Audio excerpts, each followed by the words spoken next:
पुस्तक मेले का भव्य समापन, बोकारो में अगला पड़ाव। धनबाद के उत्सव भवन में 4 दिवसीय पुस्तक मेले का रविवार को भव्य समापन हुआ। समापन समारोह में बच्चों को चित्रकला, कविता और कहानी प्रतियोगिताओं में उत्कृष्ट प्रदर्शन के लिए सम्मानित किया गया। साहित्यकार डॉक्टर संगीता नाथ, वरिष्ठ पत्रकार रविशंकर सिंह और ममता बनर्जी ने पुस्तकों के महत्व पर प्रकाश डालते हुए बच्चों को पढ़ने की आदत विकसित करने के लिए प्रेरित किया। आयोजकों ने बताया कि पुस्तक मेला का अगला आयोजन 23 से 26 अप्रैल तक बोकारो के चास स्थित कस्तूरबा गांधी आवासीय विद्यालय हॉल में होगा। किताबों की दुनिया को सहयोग करने के लिए अपने दिल से आभारी हूँ। चंद्रभूषण, समय इंडिया, नई दिल्ली परिवार। दरअसल शुरुआत हम लोग खुद से कर सकते हैं कि अंधकार को धिक्कारे, एक छोटा सा दीप जलाते की बात कह रहे थे, तो मैं अगर देख रहा हूँ तो इन लोगों को सलाम करना तो बनता है। जो आपको पुरस्कार देंगे संगीता जी और ममता बनर्जी जी हमारे बीच में हैं, और एक शख्स से और परिचय कराते हैं। आप दैनिक जागरण के रवि जी हैं, रवि सिंह साहब, तो बच्चों को पुरस्कार देंगे। लेकिन पुरस्कार से पहले ज़रूरी है कि पुस्तक संस्कृति आगे और विशिष्ट अतिथि के रूप में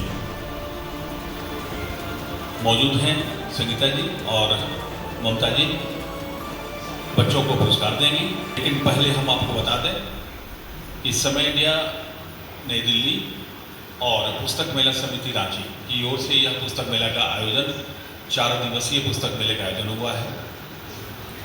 आप इसे, क्योंकि इसके पहले भी 10 दिनों का पुस्तक मेला जिला परिषद में हम लोग लगा चुके हैं, आज से 10 साल पहले, काफ़ी दिनों के बाद आना हुआ।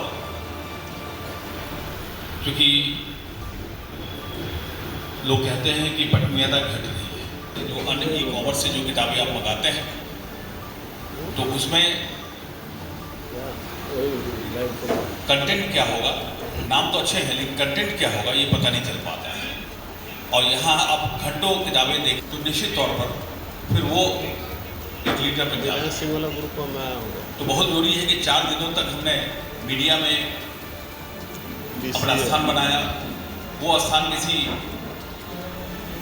एक अपराधी को मिल सकता था उतना स्थान, या नेगेटिव खबरों को मिल सकता था, तो हमसे पॉजिटिव खबरों को मिला है। तो इसके लिए हम मीडिया को भी बधाई देते हैं और हम उनके शुक्रगुजार हैं। आप सबों का हार्दिक अभिनंदन। कितना अच्छा दृश्य, हम सब एक सभागार में उपस्थित हैं। हमारे चारों ओर पुस्तकों का भंडार, जिधर नजर डालिए पुस्तक ही पुस्तक। लग रहा है कि हम अपनों के बीच बैठे हुए हैं, क्योंकि पुस्तक से बड़ा अपना कोई नहीं है इस संसार में। अगर हम गौर करें तो जब से बच्चों में ज्ञान की उपलब्धि होती है, थोड़ा बहुत समझदारी आती है, स्कूल जाने लगते हैं, तब से आजीवन हम पुस्तक के बीच ही रहते हैं और पुस्तक के बीच ही अपना समय व्यतीत करते हैं।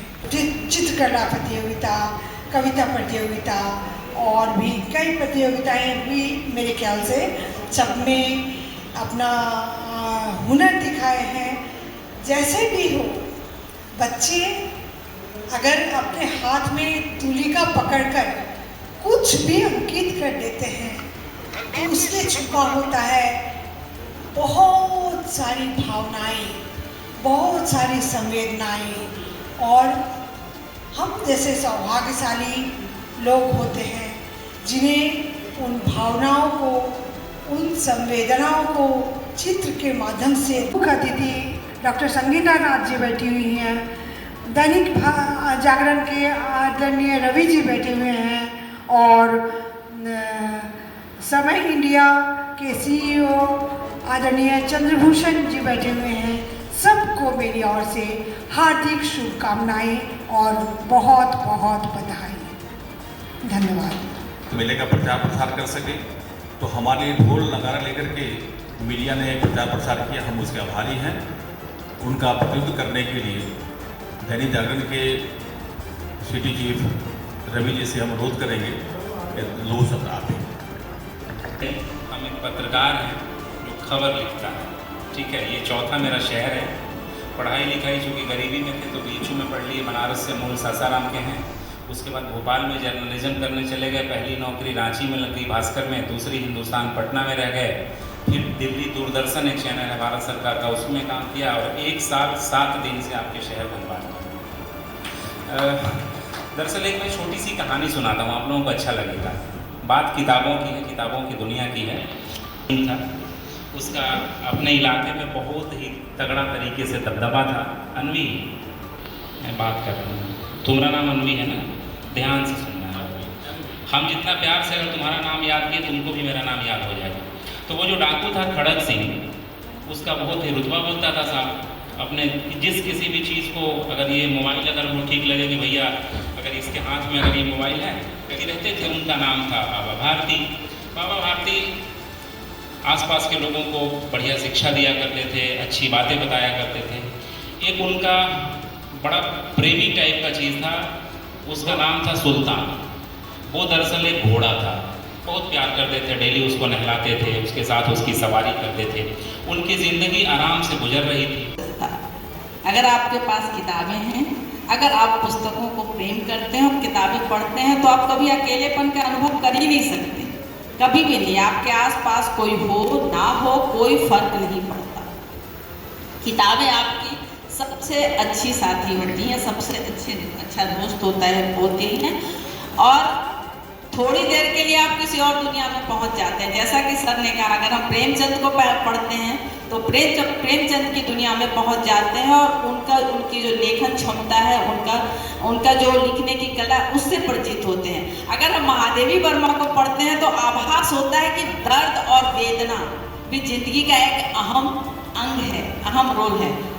अगर हम मैथिली शरण गुप्त को पढ़ते हैं तो वहाँ हमारे अपने देशभक्ति की भावना हमारे अंदर जागृत होती है। अगर हम रामधारी सिंह दिनकर को पढ़ते हैं तो ओज की भावना हमारे अंदर। तो कहने का मतलब ये है कि किताबें हमें वो सब कुछ देती हैं जो बड़े से बड़ा धन दौलत या बड़े से बड़ा गिफ्ट भी अगर कोई आपको दे रहा है, उससे आपको वो चीज़ प्राप्त नहीं हो सकती जो किताबों से प्राप्त हो सकती है। कहानियों पढ़ने का बहुत शौक था। पहले के हमारे जो माता पिता होते थे, उन लोगों का एक मानसिकता ये थी कि बच्चे अगर कहानी की किताब पढ़ेंगे तो बिगड़ जाएंगे, ये मानसिकता होती थी।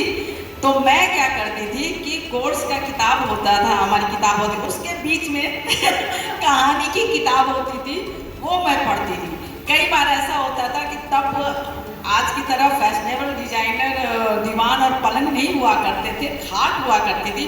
उसके जो छुट्टी के माँ से छुपकर उसके नीचे बैठकर पढ़ती रहती थी। लेकिन कहानियाँ, उपन्यास, किताबों के पीछे पागल थी, चाहे वो कोई भी किताब। और शायद वही जो